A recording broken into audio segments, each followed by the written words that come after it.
desitjar-vos molta sort, encoratjar-vos a que continueu treballant i que continuem tenint aquesta relació, que crec que el feedback entre l'empresa pública i el sector privat sempre és positiu per tirar endavant el país. Moltes gràcies. Agraïu-vos aquesta implicació que teniu i que sempre ho fem amb aquest dinamisme i amb aquesta implicació.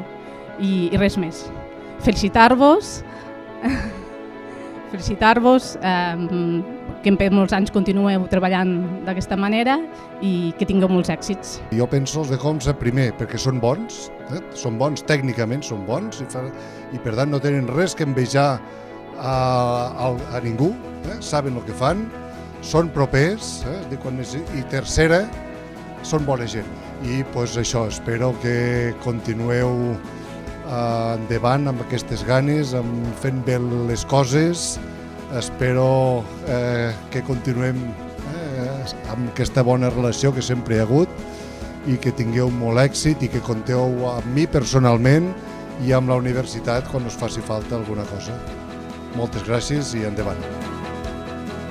Avui celebrem la inauguració de les noves instal·lacions de Comsa Online, que creiem que era important per nosaltres tindre unes instal·lacions millors pels companys, per nosaltres, per poder treballar més còmodes i també creiem que era per donar millor servei als clients.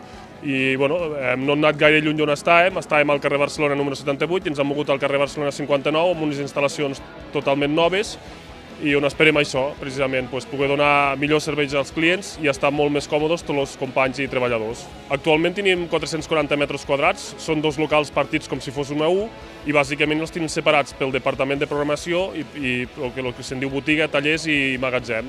Bàsicament per això, sobretot a les oficines per oferir serveis d'empreses, tant serveis cloud com sistemes, sobretot destinat a empreses, i després tenim la botiga i els tallers que està més pensat sobretot per arreglar màquines i donar servei als particulars. Esperem seguir donant els mateixos serveis que oferim. L'empresa sobretot s'està encarant cada vegada més cap als serveis al núvol, que és la tendència actual del mercat, de la informàtica, i bàsicament això, noves instal·lacions, som joves, tenim ganes i volem seguir treballant i amb moltes ganes.